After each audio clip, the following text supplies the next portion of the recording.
يا عسكري، خايف من ايه وانت واقف خدمه كده؟ يا عم فزعتني يا عم، انا كنت هشد عليك اجزاء دلوقتي. عسكري مصري يخاف يا ابني؟ انا جاي لك. تعالى لي. تعالى لي يا عسكري.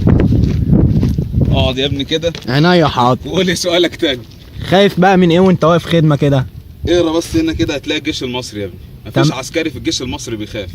احنا نترمي في الصحراء مع تعابين وكائنات غريبه ما يعلم بها الا ربنا، وعقارب وشايف الجبل ده في العتمه بيبقى ما يعلم به الا ربنا، وبنخوف العفاريت اللي فيه. بس لو سالتني انت بتخاف من ايه وانت واقف خدمه فعلا، من حاجه غريبه قوي. اقولها لك ايه هي؟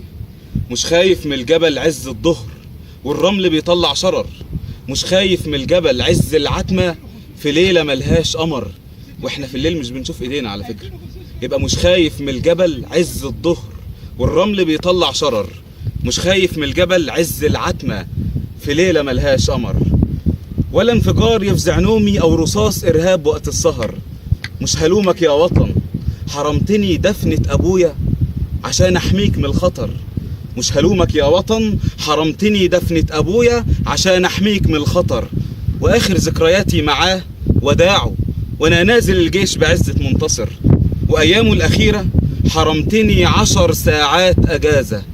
ايامه الاخيرة حرمتني 10 ساعات اجازة. حرمتني ازوره في المستشفى، اشاور له من ورا ازازة. مش هحكي لك عني وروح ابي بتنسحب مني، اصل الكلام عويل. مش هيوصف شرودي في المعسكر، يا دوب يدون تاريخ للذكرى دليل. يا وطن ادينا في سينا مش خايفين الخطر، ادينا في سينا مش خايفين الخطر. كل خوفي لما اخلص جيشي احس ان عمري في حماك ضاع هدر، واصرخ ليه الوطن غدر. اهي دي الحاجة الوحيدة اللي العسكري بيخاف منها. بعد ما اخلص جيشي احس ان عمري في حماك ضاع هدر، واصرخ ليه الوطن غدر. ده انا الساير وقت الثورة ودرعك حميك في السلم والخطر. يا وطن رفقا بشباب ما زال يأمل ما زال يعمل ولعطائك ينتظر. غير كده العسكري المصري ما بيخافش من اي حاجة. فياريت على قد ما ادينا الوطن يفهم ان احنا بنديله. شكرا.